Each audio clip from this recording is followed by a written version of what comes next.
Dumb. Cool. Weird. Podcast.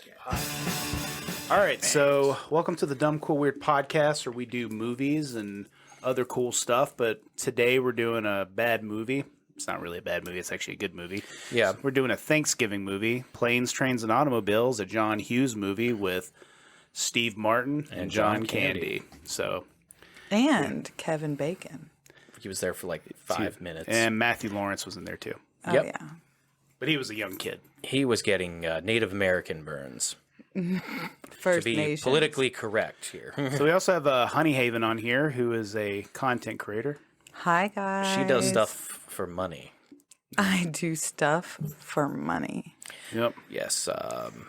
Naughty things. She's a dominatrix of sorts. You know, your muscle mommy in the future. She'll put you over your shoulders and make you her bitch. You Yeah, can she's- call me goddess unless you can make me call you daddy. Well, we're going to figure that out someday. I'm pretty sure you're going to be calling me daddy. I mean, we'll see. Yeah, she's 5'10", and she weighs about 180 pounds. Yeah, it's pretty solid. Yeah, pretty solid. So I'm working on these biceps, guys. No one cares about your biceps. Work out on your legs, hon. I am working the legs. I'm working the thighs and the ass. So basically what this movie is it's, you have Steve Martin's character who is just this, like, I can't even remember his name. I remember Dale Griffith, who was Dale Griffith is John Candy. But, So he's basically a yuppie. yeah, he's a yuppie, he's over in New York doing like this little gig that he's got. I think he's in advertising and It's like a cosmetics company Cosmetics or something. advertisements. something like that. And so he's basically sitting there and he's talking to his boss, quote unquote, or maybe it's a client, and they're basically just sitting there staring at him, and the guy is just like, He looks like a human bulldog. yep. Elderly human bulldog, Yep. and he's just he's looking at these 3 fucking posters for their next for their marketing stuff, and he wastes everybody's time. Yeah, and you think he's about to make a decision because he takes his glasses off and he looks like he's about to say something, and then he just goes back to putting it on and going, And The then guy they, literally had no lines. yeah, well, that that's a lot of good dialogue when you go and Yeah, I think we got more dialogue out of Things to Come than we did this movie. Yeah. in that regard. Yes, we did. But basically, what ends up happening though is towards the end of this like interaction, him and his buddy are leaving, and his buddy's like, "Yeah, you want to chill in the hotel for a day or two and just get fucked up?" And he's like, "Well, I promised my wife I'd be home by 9." Loser.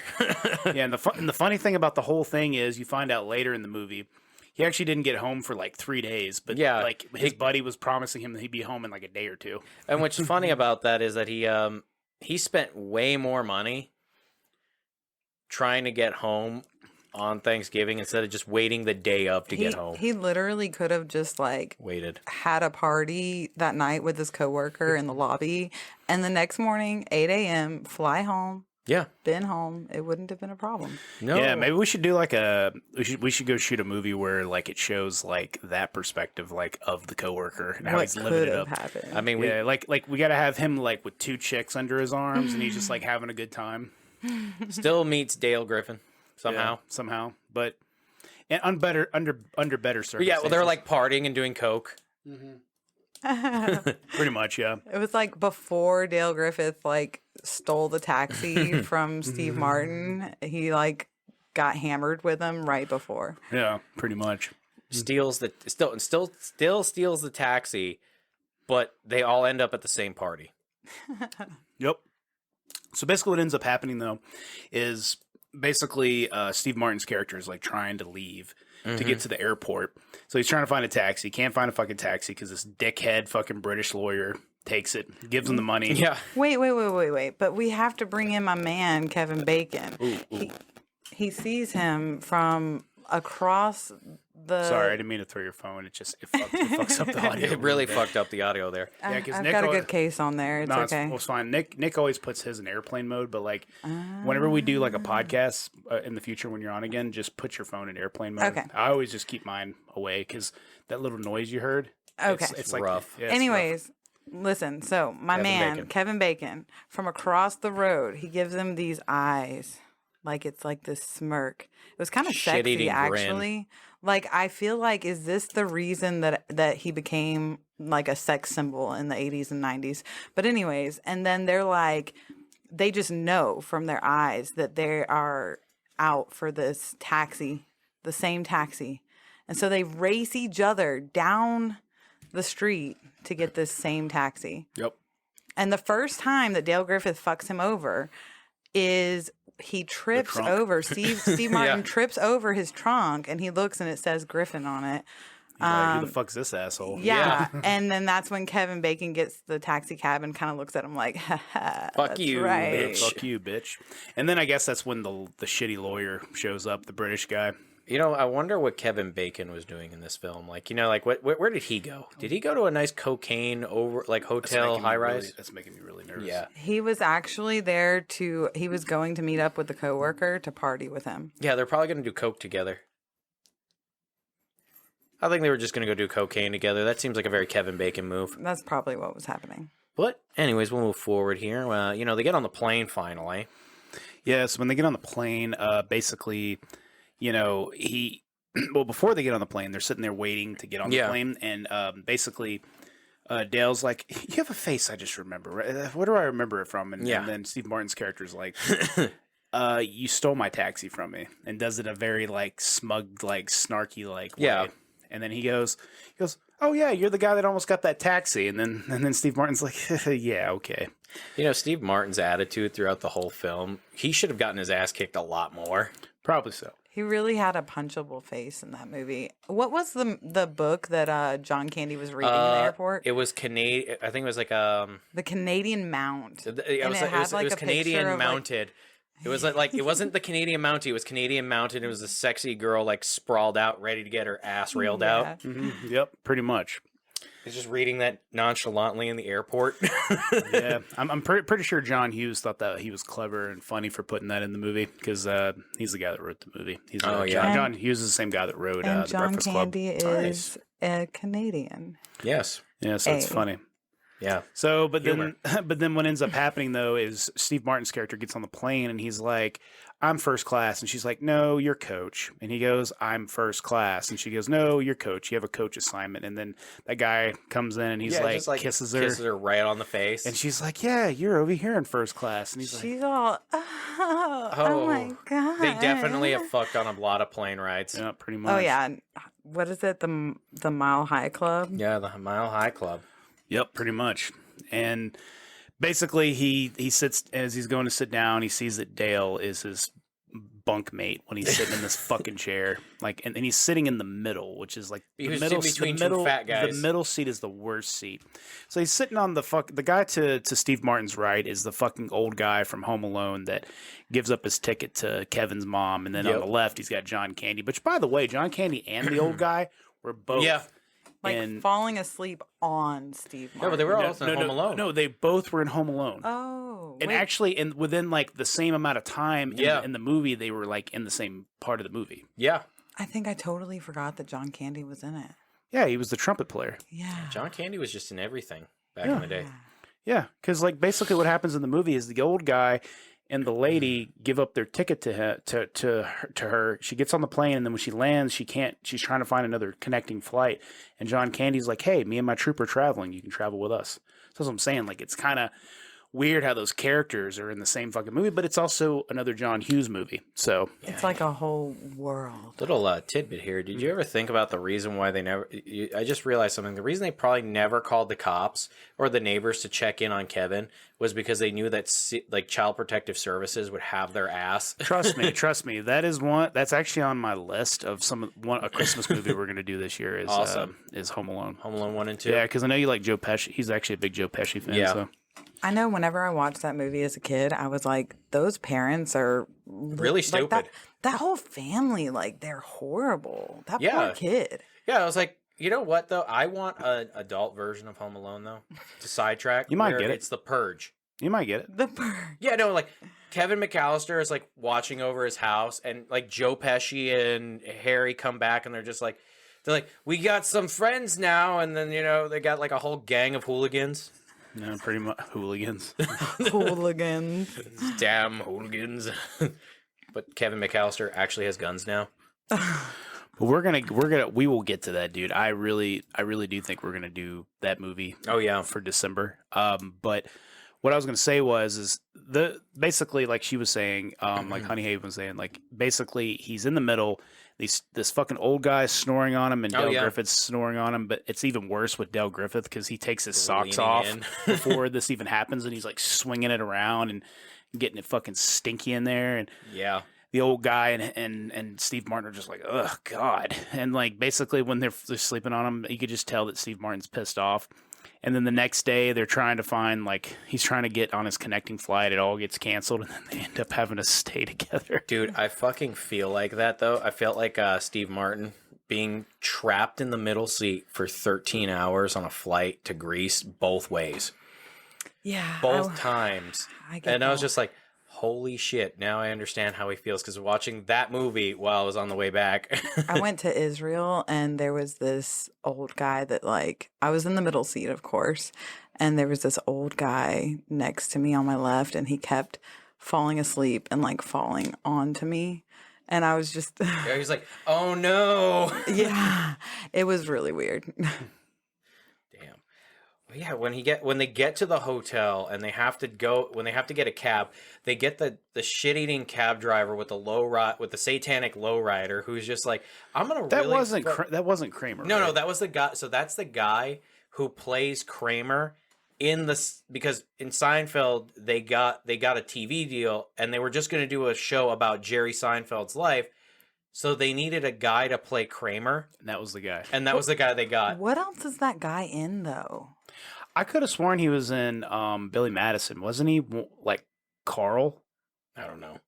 I'm a big... He looks so familiar. I feel like we're just getting off topic. Anyway, so I feel like it was John Candy's idea to get the room. And, like, I don't know. Was he kind of hoping that they'd end up rooming together? Was this like a really master plot? Yeah. I mean, look, the whole movie got really gay. I love how they were spooning and they wake up and they're trying to, like, rub it off like, oh, yeah, remember the game? Yeah, good game last week. Good game. They're, like, banging their chests. Like how about them bears? Is like about to smack his head right into the wall. Well, I gotta get rid of this thought. John Candy's like making out with Steve Martin's like ear, and Steve Martin likes it. And then Steve Martin he's got his hand between the butt cheeks. Yeah, and I love that. I was gonna say that would have been awkward if it was his pecker in between his butt cheeks. I mean, you know, is that a flashlight, or are you happy to see me? Sometimes it's both.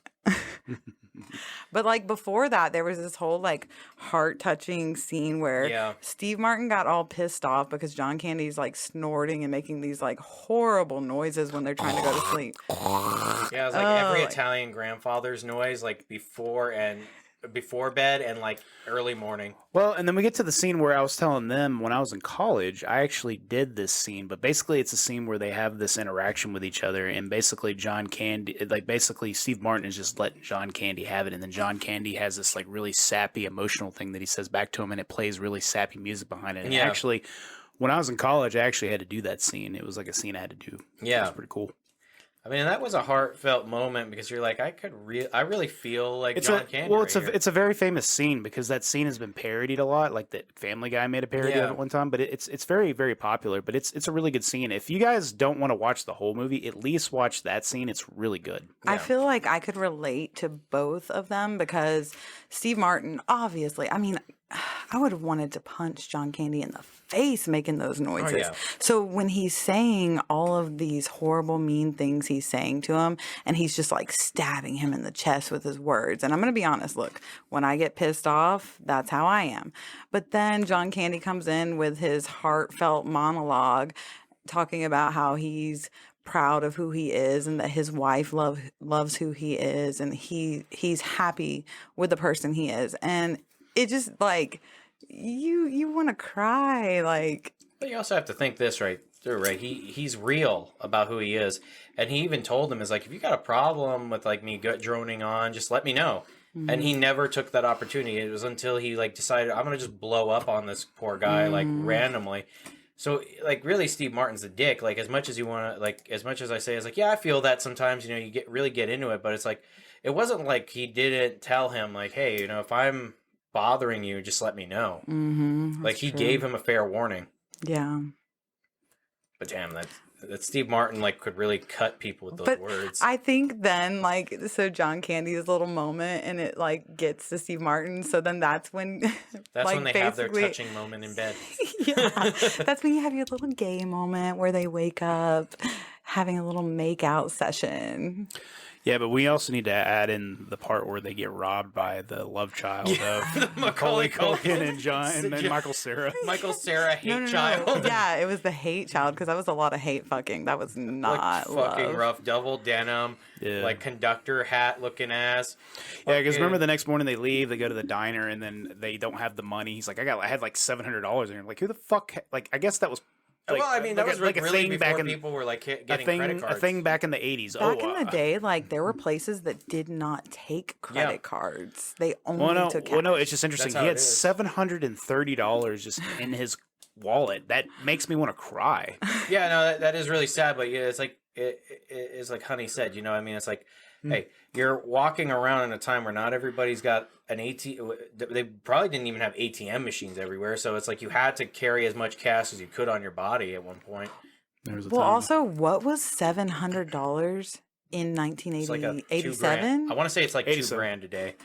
Yeah. Like in terms of value. So imagine walking around with $2,000 in your pocket. I mean, look. I'm not very good with numbers. But... Jamie, can you pull it up for us? Yeah. I gotta pay my rent, y'all. Yeah, I know we don't have it, Jamie. We need one. Honey, go do the thing.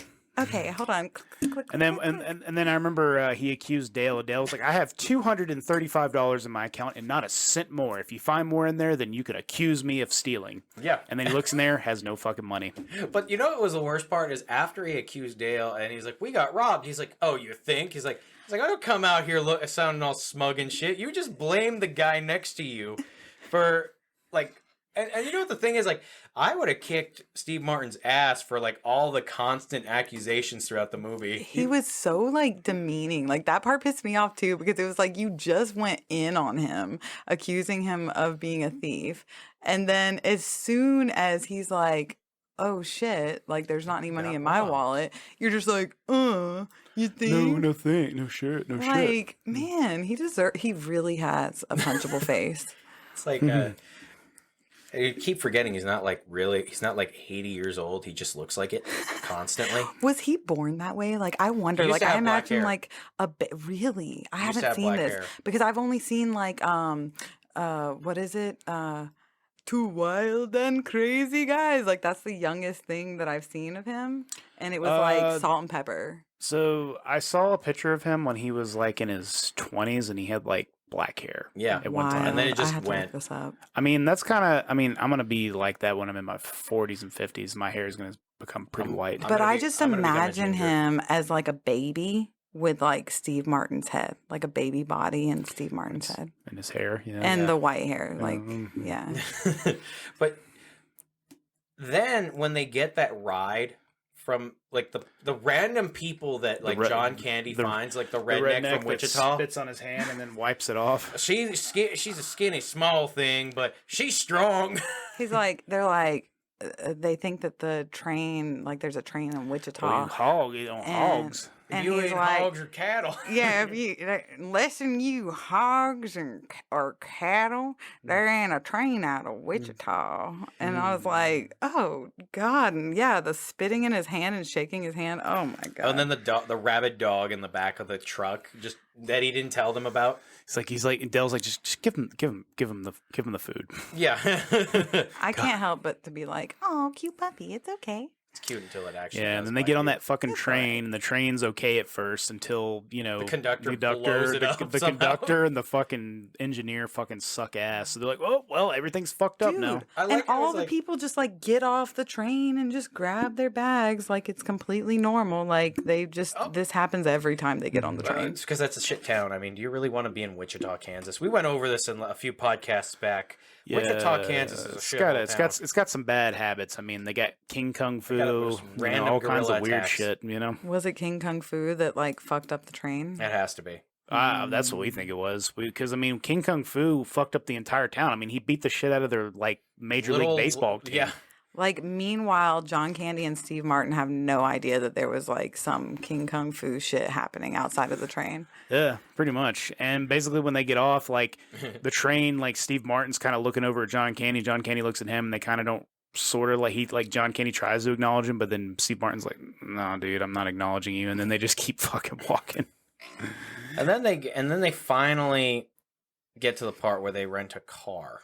Yeah, once they split up, because remember he tries to find the key. He has the keys. He tries to find his rental car. It wasn't there. He goes back. He cusses out that fucking which was lady. like unwarranted. He's just like, it's like, man, you really are just an asshole. Yeah. And then I love when he goes to the taxi driver, and he's just like talking shit to him, and he just like punches him right in the face. Decks him in the face. And he's like, I was like, man, I bet you're happy I didn't crush your head like a watermelon. And then he's got that high pitched voice. He's like, I wish you did, because I grabbed him by the testicles and pulled him up. Yep, fucking whipped his ass.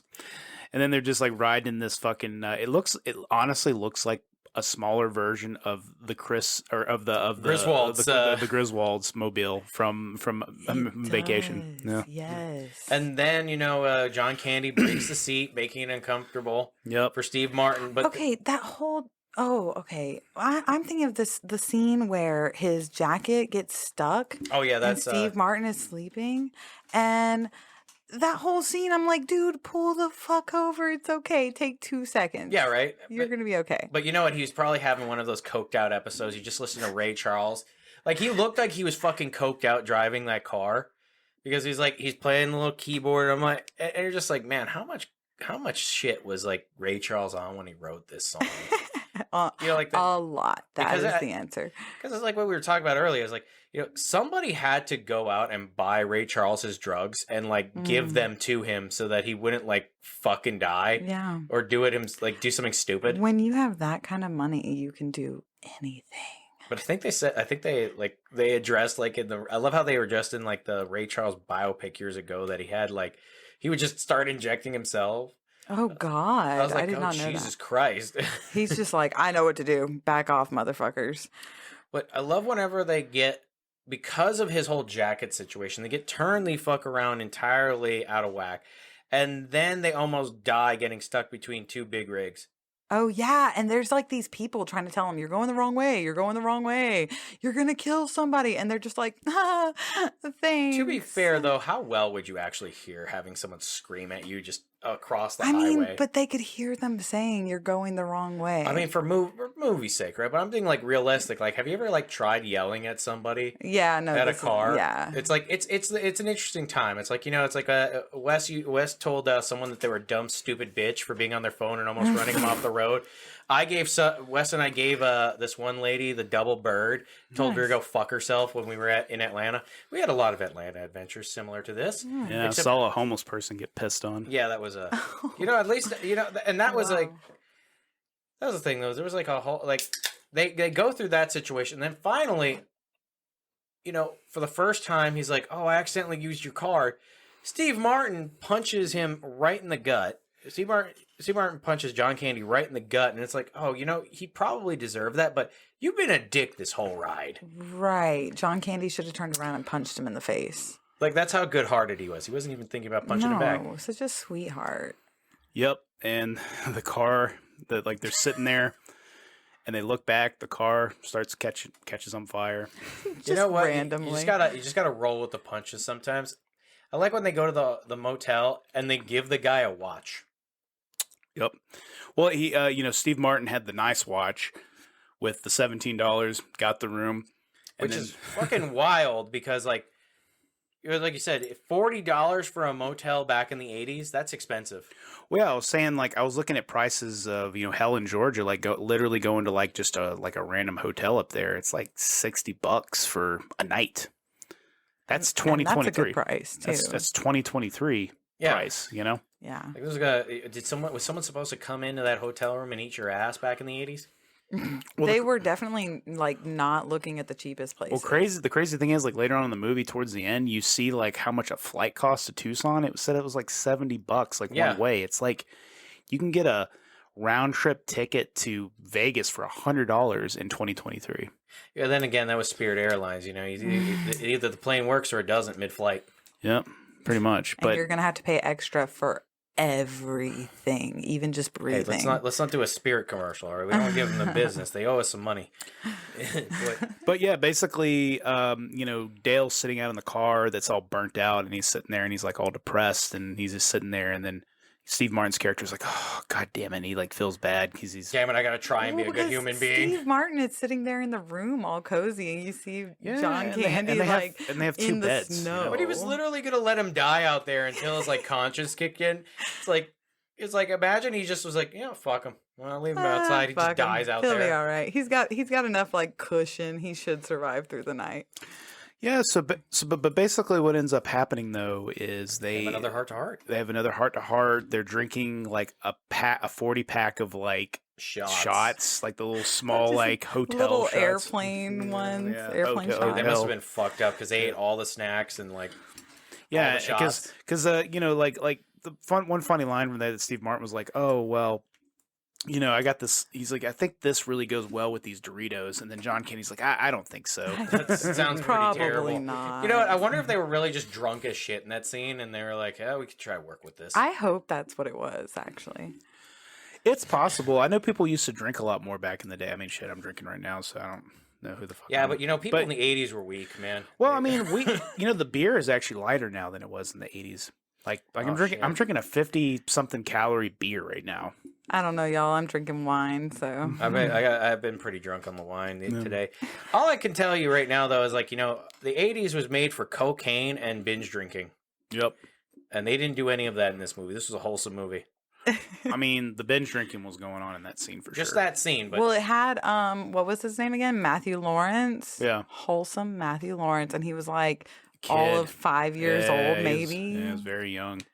But let's get to the point here. When they finally get done with all of their trip and they stop at that train station. Yeah, and he's about to get on the train station because by the way, they get pulled over. By the way, they get pulled over by The a cops. police officer. Police officer are like, "I can't allow you to drive this car."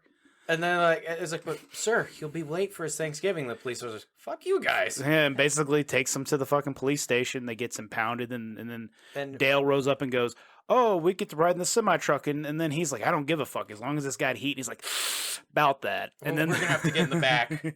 They're sitting in the back of this cooled out fucking fucking ice cream. this ice cream fucking like thing, and he's just sitting there freezing. He's like, "Oh, you'll be in Chicago in 3 hours." And then they end up in Chicago, and then they get to the train, and he's about to get on the train. Basically, their train system there is kind of similar to what we have here in Georgia. We have one track. We have MARTA. We also and stuff like that. So it's very similar to that. But basically, they're sitting there. And they're having their little heartfelt goodbye, and then he gets on the plane, and then it starts the montage music that they were playing when they were arguing. He's really smiling and having like a good time thinking of all their gay moments and their adventures. Oh my god, it was so gay. It was so romantic. Actually, He was just like he touched the top of his head. He just started laughing. He's like, "Oh my god!" Like that was fun. His fingers were deep in my asshole. My favorite part is that like it starts with him thinking of his family because it's like, oh, the he's son, so the daughter, the excited wife, to see the candles getting lit, the amazing looking turkey that never looks that good. No. And it literally goes- Actually, the turkey we had at my dad's house last year was pretty good. That was really good turkey. I think he deep fried it or something. I don't know, but but that good. fucking pie looked pretty good. He looked like he wanted to fuck that pie more than he wanted to fuck his wife. But American no, Pie. like it goes straight from his family, and I think it was like his wife, and then the next shot is him thinking about John Candy, Literally just John licking Candy. on his earlobe in the bed, And just like them high-fiving each other for surviving death and everything. and he's like smiling about it, like it's just like these amazing, beautiful, romantic memories. Okay, Wes just blew it up in here, so I'm smelling the wine. now we. Let me smell the wine. Let me put my nose in the wine. But yeah, so anyways, he has a really it's like as if the movie showed us that like Steve Martin really wants to get away from his shitty family. Yeah, pretty much. And He gets home and his wife looks like she's having a fucking panic attack. But you have to back up. You have to get to where. So he He goes. stops. He stops. He gets off the train. He goes back to the train station and he talks to Dale. And he's like, "Dale, what's going on?" When he gives him these like bedroom eyes, like Yeah, I'm like- telling you, that's the most bedroom eyes I've ever seen. I didn't realize how And Yeah, then that he's like, and then Dale's like, "My wife's been dead for 8 years." I haven't been home Which since. I want to know, is his wife in the trunk? Because they never show you what's in the trunk. You know, that's actually like really dark. I never thought about that. It's like he's just got a corpse in there. He's carrying around this heavy ass trunk, and like I don't know, It's man. just got a human body. Don't worry about it, Dale. Don't worry about it. Don't worry about Steve. But then, like, they have this whole talk, and then, like, it just pretty much cuts to them at his house carrying the trunk, and he's like, "Well, I'll just come in for a few minutes." He's like, and then Steve Martin's like, "No, you'll stay." His wife's having like this fucking panic attack. She's in the bathroom on the ground going, just like she's like, God, it's so hard being a stay-at-home mother. it's been 2 days, 3 days, 2 days. max. I've had Give to me a take care- break from these psycho fucking children. I can't always be around the children. And the fucked up part is literally an entire family there. Like, yeah, everyone's like happy and smiling, not and she's like having a panic attack in the bathroom. Yeah, she's not even doing anything. Probably the whole time she's just been like taking some Quaaludes and just slitting her zoning out. wrists. Yep, and then as soon as we open the door, the daughter gets like her first big line, "Daddy." And then everybody's like happy to see him, and it's like, No, what's funny is when he opens the door, all you hear is "Daddy," and then it cuts to a wide shot of the door, and there's literally like 6 people there. You're like, wait, she's the only one that made a sound that entire time? Right. That was so weird. The rest of them were not that worried about him. no, they were really like, oh, your wife's just in the bathroom trying to kill herself. It's okay. This is what she does every Thanksgiving. She just can't You know handle how it. Then she comes downstairs and she's like, "You must be Dale," and he's like, Like she, "Ma'am." like he's like, yeah, I'm sorry. Well, and the question is like, so now, how long is Dale gonna be Living with them? Yeah, that's what I was saying. Is like, what, you bring him over now, but like, when do you kick him out? Like a week from now, 2 weeks? Do you have to like home him forever? Does that mean we got to do Planes, Trains, and Automobiles like 2, and then Part like two? It just turns out that they got him and his wife just got a divorce, and he's living with Dale, selling shower curtains and insurance. He's probably happy about it. I mean, if Dale just wakes him up every morning by like sucking on his earlobe, then I think they're good. Well, it's like when Wes and I went to Vegas. You know what I mean? It's like we didn't have it that gay, but you know what I mean. We woke up in the morning. We woke up in the morning and we're like, so we're gonna have Guinness for breakfast. Yeah, Guinness for breakfast. Wait, which one of you was sucking on the other's earlobe, though? I mean, I need to envision it. Neither of us. So I'm gonna be honest with you. We were completely naked around each other. Yeah, it was like And- not and- even phasing Yeah, us. and I was taking a shower, and he just walks in there, and he's completely naked. He's like sitting there, like looking at his face, and he's like, "Hey, man, you almost done yet?" And I'm like, "Yeah, I'll be done in a minute." That's Yeah, really they're hot. like taking a piss. Nice. We're having like a full blown thing. I'm like washing my balls. People are gonna fantasize about this now. Well, I mean, let them. That's All what they need right. to know. That's hot. They need to know about that. Yes. But basically, It's like a locker room. But basically, the movie ends with a freeze frame on Dale because Dale's the movie. Yeah. And it's the 80s, Yeah, so so you that have was to a- end with a freeze To frame. be fair, yeah, Dale was the whole movie. So basically, the movie ends, and that's I guess it. he lives with them. And I guess he lives with them now. So, Planes, Trains, and Automobiles is a great movie. It was one of the best movies of 1987. I love John Hughes because I love The Breakfast Club. I love Pretty in Pink. She actually showed me Pretty in Pink. It's a I gotta really good watch movie. Pretty in Pink. It's good. John Hughes is one of the best writers from the 80s. Like as far as movies go, he wrote a bunch of really, really good movies. And Planes, Trains, and Automobiles was definitely one of those movies. And so I would say, if you want to check out a really good Thanksgiving movie, which by the way, this is a Thanksgiving it's a Thanksgiving movie. You should definitely check this out. It's pretty fucking good. It's definitely really funny, and you'll definitely get a bunch of laughs because John Candy is a fucking comic genius, and so is Steve Martin. And they actually really have good chemistry on camera, in my opinion. Yeah, it's an 80s classic for sure. There's a lot of this was the first time that I've watched it since being a little kid, so it's the first time I guess I was aware of it. Old eyes. And yeah, and there's a lot that I see Family Guy has done, and just a lot of pop culture that makes more sense now, I guess. Yeah, absolutely. I mean, I would just say if you have time to watch this around the holidays, just get a chance to watch it with your family. And, I mean, obviously, like, I grew up a different way than most people, so I watched I watched movies that had a lot of cussing and a lot of, like, really raunchy, like, adult humor, and this definitely has a lot of that. But I would say that if you want to have a good laugh with your kids, you should definitely watch this. This is why I fucked up. My mom left me in front of Jaws and Platoon. Jesus. Oh my. Yeah, good family wholesome classic 80s movie. Yeah, well, now it's time to get naked for the Oompa Loompa orgy, guys, all right? Well, what would you say, Nick? Would you recommend this? I would definitely recommend this movie. It's wholesome. So so this is a segment we do, Honey Haven. We have this segment called The Dumb, the Cool, and the Weird. So what was the dumb about this? So the dumb is the fact that he didn't just wait the extra day with his buddy. Incredibly fucking dumb. Like, he wasted more money trying to get home. Dude, there was so much dumb. Like John Candy not just fucking pulling over when his jacket got stuck in the seat. But I think all of this could have been avoided if he just didn't try to get on the overall fly. dumb thing is the fact that he didn't stay with his buddy at that fucking hotel at the beginning of the movie. They could have just partied it out that night. Yeah. I mean, his wife could have, like, survived slitting her wrists one night alone and being on Quaaludes. And then the weirdest part about this movie is the fact that... Yeah, wait. Actually, I'm trying to think here. I'm trying to put it up, like, on the overall moment. So the weirdest, if you want to talk about the weirdest part of this movie, the weirdest part of the whole fucking movie is the fact that this guy's a fucking total stranger, and he invited him, even after everything, back to his house to stay there. And that's weird. Actually, know what's in on that the trunk. flip side of all this, with how much of an asshole that Steve Martin was, how nice that John Candy was to him, it's like, that's weird. Like, you let this man, like, degrade you.